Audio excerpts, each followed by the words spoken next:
தேமுதிக தலைவர் விஜயகாந்த் கடந்த சில ஆண்டுகளாகவே பல்வேறு உடல்நல பிரச்சனைகளுக்கு சிகிச்சை பெற்று வந்தார். இதனிடையே கடந்த நவம்பர் மாதம் இருமல் காரணமாக விஜயகாந்த் சென்னை போரூரில் உள்ள மியாட் மருத்துவமனையில் அனுமதிக்கப்பட்டார். கிட்டத்தட்ட 23 நாட்கள் சிகிச்சைக்கு பின் டிஸ்சார்ஜ் செய்யப்பட்டார். இதற்கு இடைப்பட்ட காலத்தில் விஜயகாந்த் உடல்நிலை பற்றி பல்வேறு விதமான வதந்திகள் பரவ தொடங்கியது. விஜயகாந்த் மனைவி பிரேமலதா விஜயகாந்த் பூரண உடல்நலத்துடன் இருப்பதாகவும் வதந்திகளை நம்ப வேண்டாம் எனவும் கேட்டுக் கொண்டார். இதனையடுத்து டிசம்பர் 14ஆம் தேதி நடைபெற்ற தேமுதிக செயற்குழு பொதுக்குழு கூட்டத்திற்கு விஜயகாந்த் அழைத்து வரப்பட்டார்.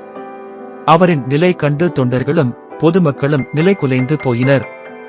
விஜயகாந்த் மீண்டும் பழைய நிலைக்கு வர வேண்டும் என கண் கலங்கியபடி தெரிவித்தனர். இந்நிலையில் நேற்று முன்தினம் இரவு உடல்நலக்குறைவால் மீண்டும் மருத்துவமனையில் அனுமதிக்கப்பட்டார். அவருக்கு கொரோனா தொற்று ஏற்பட்டதாக இன்று அதிகாலை தேமுதிக தலைமைக் கழகம் வெளியிட்ட அறிக்கையில் தெரிவிக்கப்பட்டிருந்தது. மேலும் வெண்டிலேட்டர் உதவியுடன் சிகிச்சை அளிக்கப்பட்டு வருவதாக கூறப்பட்டது. இந்நிலையில் விஜயகாந்த் சிகிச்சை பலனின்றி காலமானதாக தெரிவிக்கப்பட்டுள்ளது.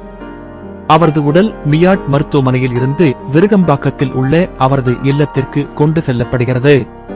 இதனைத் தொடர்ந்து தேமுதிக தொண்டர்கள் பொதுமக்கள் விருகம்பாக்கத்தில் உள்ள விஜயகாந்த் இல்லத்தில் குவிந்துள்ளனர்.